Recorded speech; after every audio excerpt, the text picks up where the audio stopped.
Está mostrando o nosso site da associação. Para quem não conhece, tem bastante informação de biodinâmica do Brasil. Também a gente tem um link chamado Sementes, que mostra as sementes que tem disponíveis no Brasil, orgânicas, biodinâmicas, sem tratamento, variedades de milho não transgênico.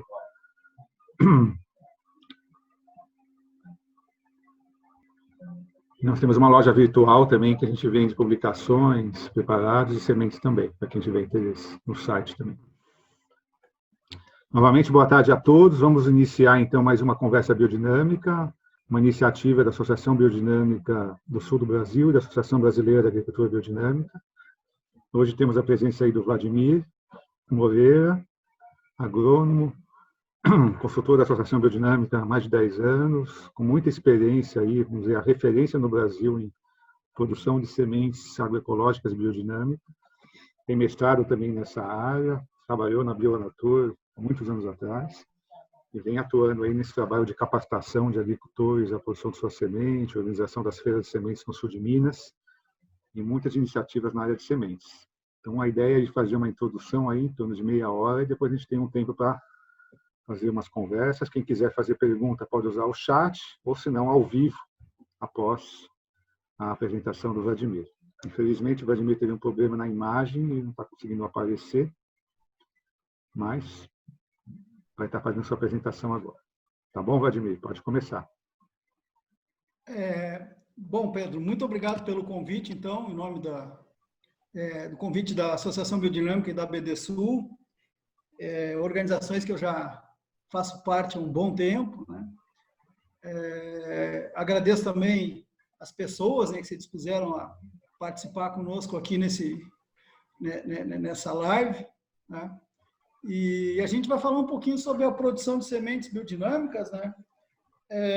Dentro de um contexto, né, de como algumas experiências, né, que a gente tem trabalhado aqui com agricultura biodinâmica, né, elas têm influenciado, né, numa conscientização, né, de que produzir sementes é algo que está acima, né, de pensar em produtividade apenas, né? A produção de sementes dentro de uma unidade de produção, que são os lotes dos agricultores, as propriedades, os sítios, as chácaras, as fazendas, né? Ela não está ligada somente à produtividade, né? Ela está ligada a outros aspectos que muitas vezes não conseguem ser mensurados, como os aspectos culturais, quando uma família mantém uma semente por muito tempo e essa semente passou de geração para geração, né? Já se tornou uma semente crioula, né? Aspectos gastronômicos, ou seja, algumas cultivares, algumas variedades dessas são adaptadas a um determinado prato culinário que muitas vezes se adapta a um determinado paladar e essa semente se adapta a uma determinada região, né? Também a relação com cultos religiosos, muitas vezes a semente ela está ligada a aspectos religiosos. Isso aí os indígenas trazem muito bem na sua concepção de agricultura, né? Também muitas vezes, né, a gente tem a semente, né, como aquele elo de ligação entre toda a cadeia que vai formar o que a gente chama, né, de vida, né? Porque com a semente começa e com a semente termina. Na verdade, ela não termina. Se ela for semente, ela vai recomeçar de novo, né? É um novo embrião que nós vamos ter, né? E dentro dessa proposta, a gente vai conversar um pouquinho aqui com vocês sobre a produção de sementes, né? Voltada para a agricultura biodinâmica. A gente não vai falar só sobre biodinâmica, né? A gente vai falar sobre algumas coisas, né? Então, eu dividi a apresentação em 6 etapas, né?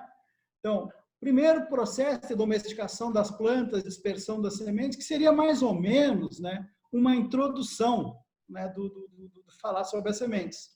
Aí a gente vai ter que entrar um pouquinho numa parte que é política, porque semente também é política, não é só cultura. Que seria as estratégias de formação de monopólio, né, da agricultura por meio da dominação das sementes. Cuide bem essa palavra dominação. E aí a gente vai falar sobre aspectos um pouco mais de como produzir sementes, o que são as condições para que ocorra, de fato, uma produção de sementes? A gente vai trazer aqui, assim, a produção de sementes biodinâmicas, né? O aspecto biodinâmico de produção, né? A gente vai falar um pouquinho sobre uma coisa que está muito em evidência hoje nas comunidades rurais que trabalham com agroecologia, que seria melhoramento participativo, tá? E uma experiência do projeto Sementes Biodinâmicas do Sul de Minas Gerais, né, que a gente aí, principalmente eu e o Pedro, estamos tocando há 10 anos, né, esse trabalho junto com a Associação Biodinâmica. Tá? Então tá, gente. Então a gente vai falar aqui e... Pedro, acho que tudo é no final, né, as perguntas, né? Isso, Vladimir. Quando você terminar a apresentação, a gente abre para perguntas. Né? Tanto no chat Beleza. as perguntas, mas ao vivo depois também. Quando faltar uns 5 minutos aí, tu me dá um toque, Pedro, que não está... Ok, pode deixar. Eu deixei meu celular. Pode ficar tranquilo. Tá bom? Beleza. Então, desde os primórdios, né, dos primeiros documentos que se teve, os papiros, né, todos aqueles desenhos, né, dos egípcios, africanos, né, toda essa história aí, eles nos trazem, né, algumas cenas, alguns desenhos que mostram o cuidado que a humanidade teve, né, de preservar sementes, a colheita das sementes, né? Isso aí sempre foi movimento de festa nessas comunidades. Ou seja, produzir semente, né, domesticar a semente não é uma coisa nova, né? É em torno de 10 a 12 mil anos, né? Então, que se tem esse processo de domesticação. Segundo alguns historiadores, essa história toda começou na divisão de tarefas, né, entre homens e mulheres, onde as mulheres ficavam, né, eles eram nômades, né, ficavam um tempo numa determinada região e passavam para outra, e as mulheres eram responsáveis por catar frutos, sementes para consumir, e ao notar que quando jogavam essas sementes num local que eles chamavam lixões, né, os arqueólogos chamam de lixões, elas germinavam e davam origem a novas plantas, né, semelhantes àquelas que elas tinham trabalhado e consumido.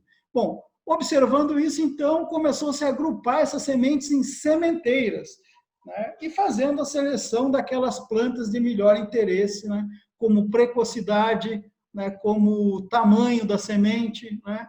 Então, isso tudo, né, começa o processo de domesticação, né, das sementes. Bom, existem os centros, né, de domesticação e dispersão das espécies vegetais. Então, não existia tomate em todo o planeta, né? Tomate, por exemplo, ele está aqui nos Andes, né? E ele foi domesticado nos Andes, e o seu processo de dispersão de sementes começa no norte do Chile, vai até o sul do México. A mesma coisa acontece com os pimentões, pimentas, né, que foram domesticados na América Central, né, e o Brasil é um centro secundário, né, de produção de sementes, de domesticação de sementes.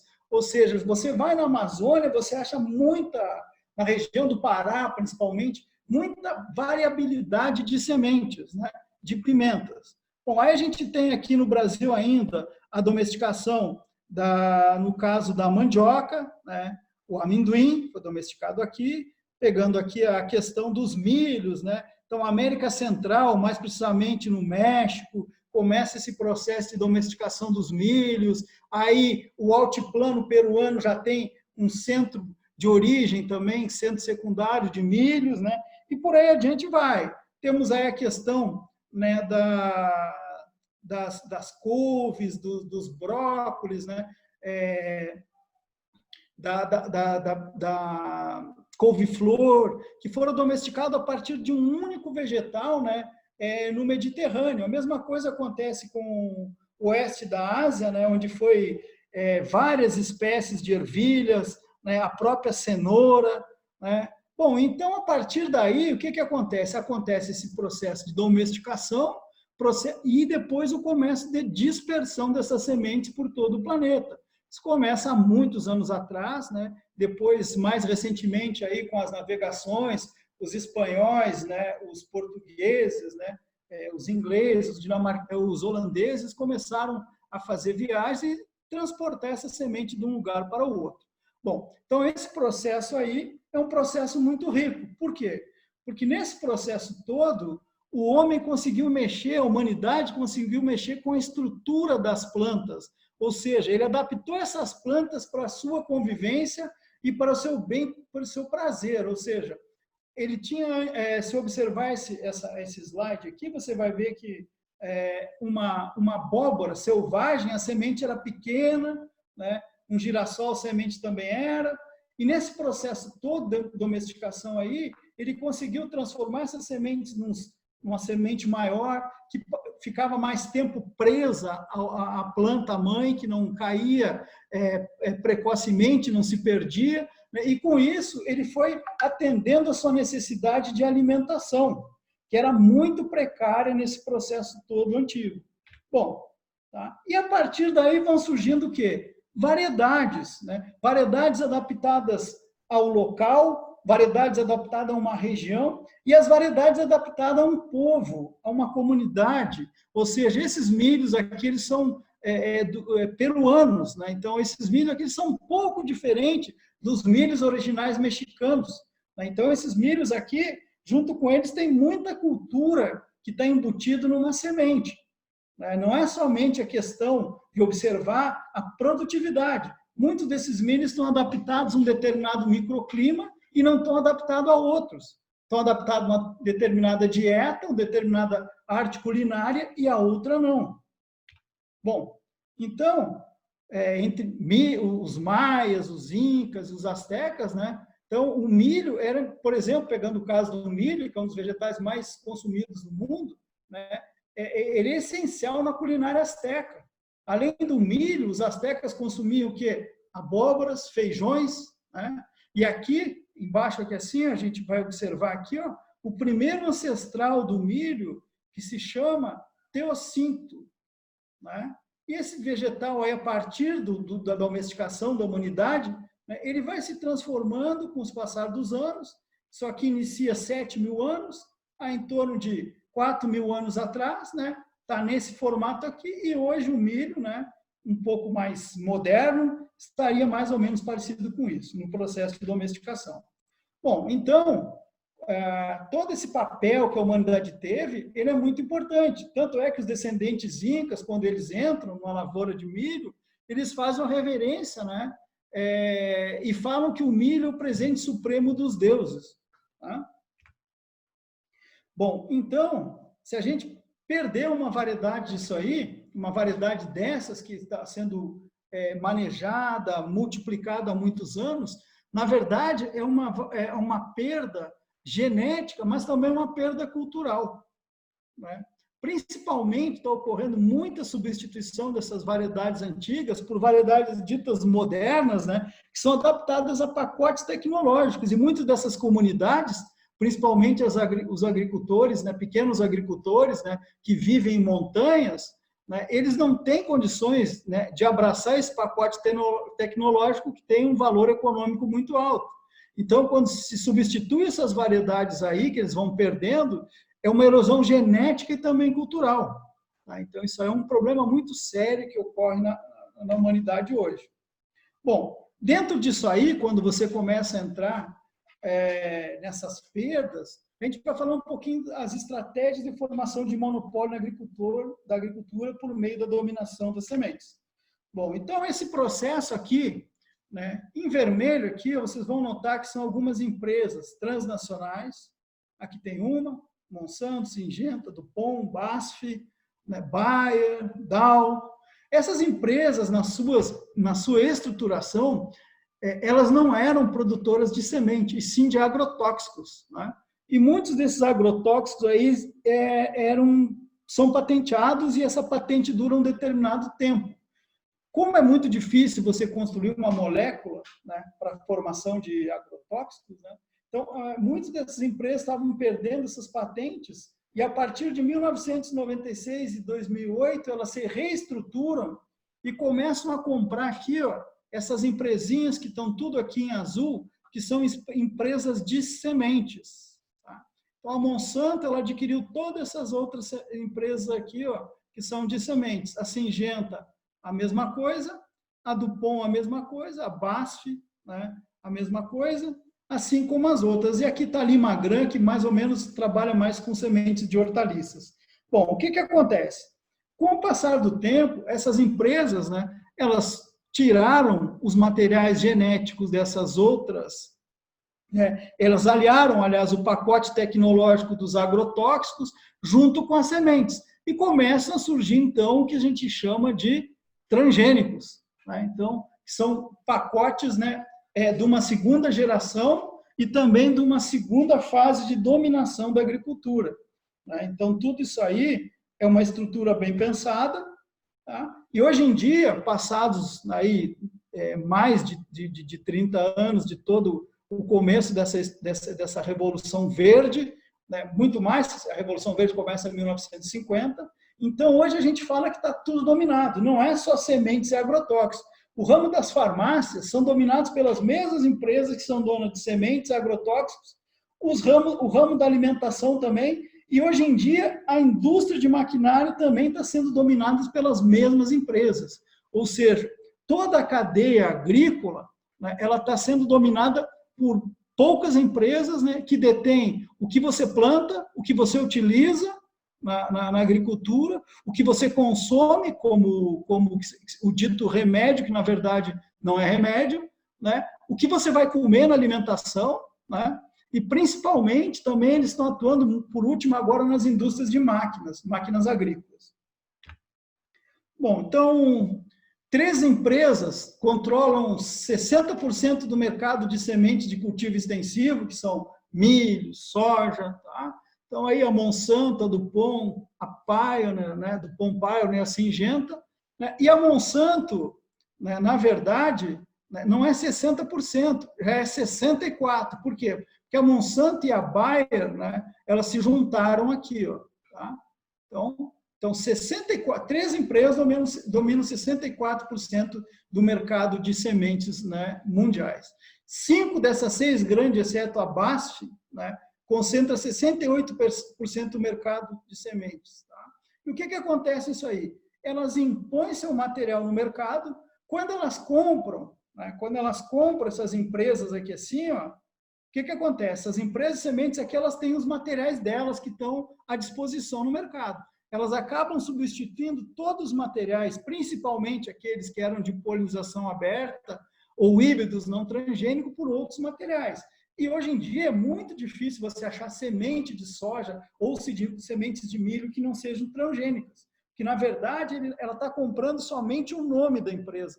Toda a estrutura que tem, né, de estrutura de máquinas, né, de processo de vendas e também material genético, para eles não interessa. Interessa é colocar no mercado esses materiais, né, que estão ligados aos pacotes tecnológicos que são atrelados a cada empresa. Bom, dentro disso aí nós temos aí algumas pesquisas que nos mostram, a gente falou em transgênico, né, de um francês, o Seralin, que fez algumas pesquisas aí, né, com ratos, e esses ratos aí ficaram não 2 meses, como fazem as empresas, não no número de amostras que foram feitas pelas empresas, e sim um número bem maior, e foi constatado que muitos desses materiais transgênicos aí, eles causam cânceres, né, infertilidade, né, e principalmente o agrotóxico que é usado, não só o transgênico, mas o agrotóxico que é usado também, né, no caso aqui, um que vocês chamam de mata-mata, não vou citar o nome, né, causa tanto câncer quanto o material transgênico também. Bom, e o que tem acontecido é que cada vez a gente vê que o custo de produção dos agricultores ele tende a aumentar. Você usa mais adubo, você usa mais agrotóxico, você usa mais, dentro dos agrotóxicos, cada vez mais herbicida, cada vez mais fungicida, né? E cada vez mais sai dinheiro do bolso do agricultor, aumenta-se a produtividade, é claro, mas muitas vezes, né, qualquer problema de frustração de safra que se tem, né, por exemplo, esse ano no Rio Grande do Sul, um horror, né? Se perdeu muita soja. Só que o custo de produção que ele teve não é perdido, ele vai ter que pagar isso aí. Né? Ou seja, você pode fazer tudo que for estudo, a ciência traz muito bem isso, mas se você não conversar com São Pedro e pedir água certa, na hora certa, esses pacotes tecnológicos não vão funcionar. E dentro disso aí está atrelado a semente. Aí a gente vai entrar um pouquinho aqui na questão das hortaliças, né? Ou seja, hoje 3 empresas, Monsanto, Bayer, Limagrã e Syngenta, controlam 44 das sementes de hortaliça. Ou seja, é muita coisa, apenas 3 empresas dominar 44%. Né? E a gente vai falar um pouquinho aqui de uma pesquisa de sementes de hortaliça em 2007, da ABC100, né? Ou seja, são 300 milhões, né, de reais em 2007 que foi faturado, apenas 18% desses 300 milhões foi com venda de sementes de polinização aberta. O que é uma polinização aberta? São sementes que o agricultor pode comprar, plantar, e se as condições climáticas e seu conhecimento permitir, ele pode produzir semente novamente. Né? Então, em detrimento disso, está crescendo muito a venda de sementes híbridas. Essas sementes híbridas, elas são programadas, são pensadas, são estruturadas para durarem apenas uma geração de plantio. A semente híbrida estéril não é estéril. Ela não é estéril. Somente ela não vai manter as mesmas características, né, que ela possuiu quando foi plantada e foi colhida. Vamos pegar o caso dos tomates híbridos, né?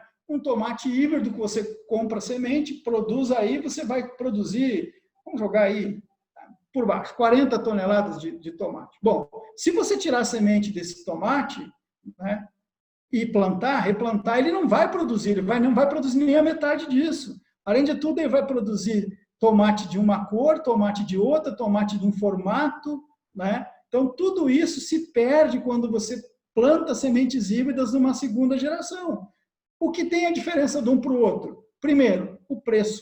Sementes híbridas são caras. Existe semente de tomate de $280 mil sendo vendido na Europa. 1 quilo. Né? 1 quilo de um tomate de polinização aberta custa no máximo R$300. Tá? Bom, e aí a gente tem o mercado brasileiro de orgânico, que 60% desse mercado brasileiro de orgânico é com plantio de olerícolas, de hortaliça. Tá? E 90% das sementes usadas na agricultura orgânica são convencionais. Eu estimo dizer que é mais do que 90%. Tá? Eu estimo dizer que é mais. Tá? E existe uma tendência, esses 2 pesquisadores aí, Nascimento e Mello, né, que são algumas das autoridades de olericultura no país, tá? Que existe uma conversão no mercado de sementes olerícolas para híbridas pelas multinacionais. E as 2 finalidades que eles têm, o alto valor agregado das sementes, tá? E o que acontece com isso? Maior ganho econômico, mas não é do agricultor, e sim das empresas. E o direito natural da propriedade intelectual, que tem a finalidade de proteger as empresas com relação ao uso de sementes de sua propriedade. O que significa isso aí? Isso aí eu já expliquei. Se você plantar uma semente híbrida, tirar a semente e replantar, ela não vai responder no mesmo padrão que ela tem sido manejada na primeira. Então, a gente vai mostrar aqui, não sei se o Luiz Henrique aí do Rio de Janeiro está presente, né? A gente fez um trabalho no Rio de Janeiro, junto com o BIRD, né, e com a Pesagro, né, durante 8 meses, né, sobre produção de sementes em manejo e melhoramento participativo. Um nome pomposo, né? Na verdade, a gente foi lá para conversar com os agricultores e tentar fazer alguns trabalhos de produção de semente. Tá? E a gente fez alguns diagnósticos lá, e esse diagnóstico apontou algumas realidades que, na maioria do país, elas acontecem. Qual deles? Né? Na verdade, aqui é um levantamento de 4 associações, Associação do Fojo, Copagé de Magé, Cooperativa de Magé, a AT, Associação Agroecológica de Teresópolis e Cachoeira de Macacu, tá? E a Associação Fojo. A gente levantou, dentro desse diagnóstico, que esses agricultores eles produzem uma diversidade muito grande, né, de variedades de polinização aberta e espécies de reprodução assexuada. O que são espécies de reprodução assexuada? Aquelas que não florescem para a produção de semente. Você pega aí um pedaço da planta e planta de novo. Como exemplo, vamos citar a mandioca, né, que você usa lá, né, a maniva, né? Então, a batata doce, que você usa a rama. Então, a gente fez um levantamento lá, e aí a gente olha assim, nossa, os caras têm 38 espécies e 93 variedades de semente. É bastante, né? São grupos que não são grandes, não, né? Aí você vai estratificar e você observa que muitos desses materiais eles já não estão mais no mercado. Por exemplo, essa aqui é uma pimenta doce chamada rabo de macaco. Tá? Uma pimenta deliciosa, ela tem uma pungência muito baixa, ela é um pouquinho mais forte que um pimentão, né? E tem uma produtividade muito grande, mas ela tem uma variabilidade, né? Ela não é tão reta em alguns casos, no outro ela é um pouco mais reta, ela apresenta essa variabilidade, né? E aqui a gente tem uma agricultora que é uma guardiã de sementes, que é a Beta, que cuida não só dessa cultivar, mas dessa variedade, mas de outras também. E essa pimenta aqui, ela ganhou do pai dela e o pai dela ganhou do avô, do pai, ou seja, então é um material que está na mão dessa família aí praticamente há mais de 30 anos, né? Bom, dentro desse DRP de Cachoeiro do Macacu, a gente fez um joguinho com eles, né, que se chama 4 células. Então, os agricultores levam as suas sementes, né, você pega uma cartolina, né, e divide ela em 4, né, e essa cartolina ela está dividida em grandes áreas, poucas famílias, muitas famílias e pequenas áreas. Tá? Então, em vermelho aqui, ó, são aquilo que está em muito risco, ou seja, as variedades que são produzidas por uma única família do grupo. Se você observar aqui, ó, muitas variedades, né, estão em risco. Aqui num plano mais intermediário, com 2 famílias, né, tem algumas, e um pouco melhor teriam com 3 famílias aí dentro da amostragem. Mas quando você estratifica isso aí, né, você vai ver que as associações, né, uma grande parte dessas variedades aqui, ó, tanto no Fojo, por exemplo, aqui, você tem 83% de potencial de perda dessas variedades, 59% aqui na Cachoeira de Macacu, 79% na AT, 67% em Magé. Se você pegar com médio risco de perda e somar, né, é muito alto o potencial de perda que essas variedades que estão aí há muito tempo sendo manejadas pelos agricultores apresentam hoje no nível de agricultura que nós temos. Tá? E aí, qual o risco que a gente tem nisso aí? Somente 0,06% do total de agricultores se dedicam à produção de sementes, mudas e outras formas de propagação vegetal. Tá? Bom, e aí a gente está tendo aí um grande problema hoje, que essas empresas, quando elas trabalham, né, e produzem sementes, elas estão começando a negligenciar algumas espécies. Abóboras, coentro, couve de folhas, jiló, maxixe, quiabo, entre outras, não faz mais parte do programa de melhoramento dessas empresas. Então, por quê? Porque eles estão voltados mais para híbridos de espécies que têm alto valor de mercado, como, por exemplo, tomate, brócolis, né, couve-flor, entre outros, pimentão. Isso aí pode ser que esse trabalho todo que essa agricultora faça aqui, ó, ele comece a ser perdido no que a gente chama de erosão genética. Então, as hortaliças, assim como o milho, elas estão sofrendo um processo de erosão genética em função do quê? Da substituição dessas cultivares de polinização aberta, que o agricultor podia fazer semente, por sementes transgênicas e por híbridos. Tá? Bom, e qual a importância da produção de semente pelos agricultores? Se um geneticista, um melhorista, olha uma foto dessa e diz assim, nossa, e aí você fala assim para ele, esse agricultor aqui, que é o Amarildo, lá da Panfé, um agricultor que produz em torno de 58 tipos diferentes de hortaliças, né? Ele vai olhar e vai dizer isso aqui, nossa, isso aqui está tudo contaminado.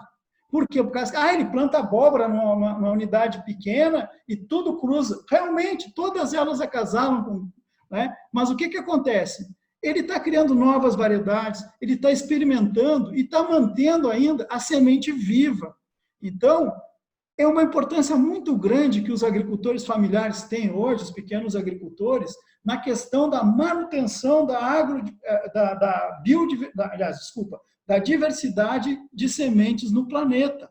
Muitas dessas sementes que irão desaparecer, com certeza, ou vão ficar no banco de germoplasma das instituições, das empresas, né, públicas ou privadas, né, esse agricultor aqui, ele está salvando isso aí cada vez que ele multiplica, né, essa semente.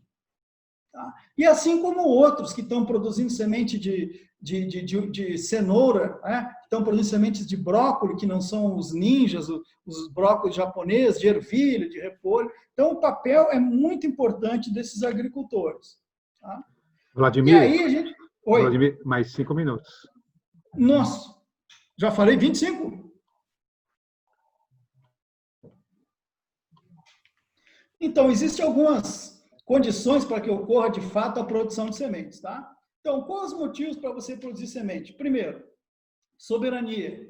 Tá? Estratégia pode ser uma geração de renda.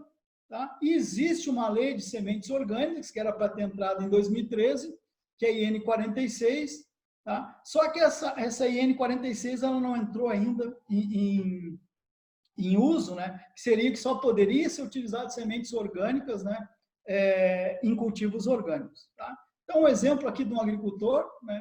Onde ele produz sementes orgânicas, biodinâmicas. Tá? Então, um agricultor que tem em torno de 50 espécies de hortaliças, né? E ele produz uma grande parte disso aí. Esse agricultor atende o quê? Ele atende a instrução normativa e também a soberania. Tá? Avançando um pouquinho.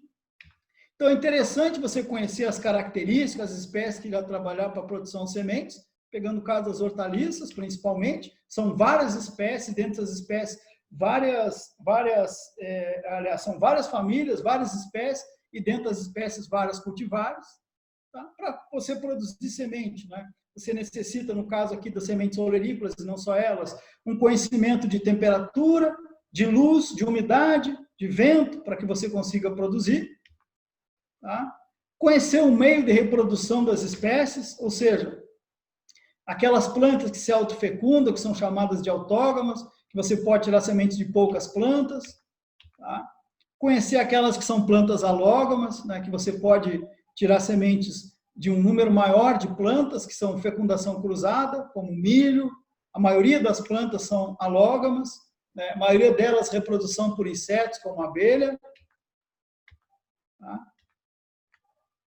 Passar um pouquinho aqui. Então, essas espécies, muitas vezes, elas podem se contaminar, essas alógamas, ou seja, uma couve-flor pode cruzar com brócolis, com repolho, uma abóbora pode cruzar com uma moranga e dar um produto intermediário, como está aqui, né, nessa foto aqui. Você tem que conhecer um pouco as técnicas de produção de semente, ou seja, tutoramento, a limpeza da saia, conhecer a maturação fisiológica, o ponto de maturação fisiológica da semente. Em vez de você colher o tomate para retirar nesse ponto aqui, você colhe aqui e espera em torno de uma semana para depois tirar a semente. Tá? A mesma coisa com a alface. Quais são as melhores umbelas que você colhe da cenoura? Umbela primária, secundária, terciária, depois não colhe mais. Tá? O ponto de maturação fisiológica aqui, no caso do pimentão, é nesse estágio aqui. Você colhe, espera uma semana para depois tirar a semente. Tá? E aí você aprende isso aí no campo, fazendo todo o trabalho de seleção, descartando aqueles frutos que são doentes, não tirando semente. Né? Se não tem uma condição de sol, seca com o ventilador, pesa quanto que pesa um fruto de um jiló, por exemplo, quantas gramas produz. Aí você vai ter um processo de fermentação da semente, limpeza, como você extrai semente de fruto seco. Tá? Um teste de germinação, você aprende, é ideal você saber quantos você colheu sua semente, quantas delas vão nascer no próximo ano. E aí você tem a produção de sementes biodinâmicas. Né? Então, a produção dentro do organismo agrícola. Né? Então, Sixios, né? O seu Thomas Sixios, tive o prazer de conhecê-lo, descreve que dentro das unidades de agricultura biodinâmica é necessário realização da seleção e manutenção de cultivares próprios, ocorrendo dessa forma a interação das plantas com o solo, com macro e microflora, entre outros fatores, favorecendo que ocorra uma adaptação mútua. Aqui, um agricultor, que é uma pastagem convencional, e aqui você tem um agricultor orgânico com 50 tipos de espécies de hortaliças, preservando, né, a água, preservando a mata, e lá em cima não preservando nada. Um agricultor biodinâmico. E a produção de sementes ela tem que estar interligada com todos esses outros aspectos, como pH, água, inimigos naturais, rotação e diversificação de cultura, policultivos, ou seja, produção de brócolis com calêndula e coentro, afastando insetos, Fixação biológica, isso aqui é uma coisa que foi feito na Bionatura há muitos anos atrás, consorciar as plantas com leguminosas que fixam nitrogênio, com gramíneas para aumentar a produtividade da semente, melhorar o solo, sistema de rotação de culturas, ou seja, trocar as plantas de lugar a cada ano, aproveita o sol da comunidade Figueira, Frei Renato, né? Então, o Instituto Federal, a Emater, então todos nós somos parceiros aí na organização dessa festa. E aí, para encerrar, o agricultor é o ator principal do cenário, tá? Então, todo esse trabalho que vem sendo desenvolvido nesses 10 anos aí, nesse projeto, é o agricultor, né, que é uma entrevista para o Globo Rural, aqui dos agricultores, produtores de semente, né? Eles é que são os atores, né? Nós somente somos os mediadores de todo esse cenário que está no nosso entorno. Bom, e aí, Rudolf Steiner, né, fala para a gente, não acredite no que estou dizendo, até você ter sua própria comprovação. Plante e tire sua semente, que você verá que essa sua semente ela é diferente de todas as outras que você já plantou. Tá? Ela vai vir com uma característica, ela vai vir com a ligação fraterna, ela vai ter outros aspectos que não somente a produtividade. Valores culturais, valores energéticos, né? Valores de amizade, você ganhou essa semente de um amigo, replantou, mudou de lugar, ela tem alguns aspectos que não são aspectos, né, do capitalismo selvagem que tem hoje. E para encerrar, então, é a pergunta, né? Será que existe semente a forma de um embrião com a semente do feijão? Então, acho que deu os 30 minutos, passei um pouquinho, agradeço aí, né, a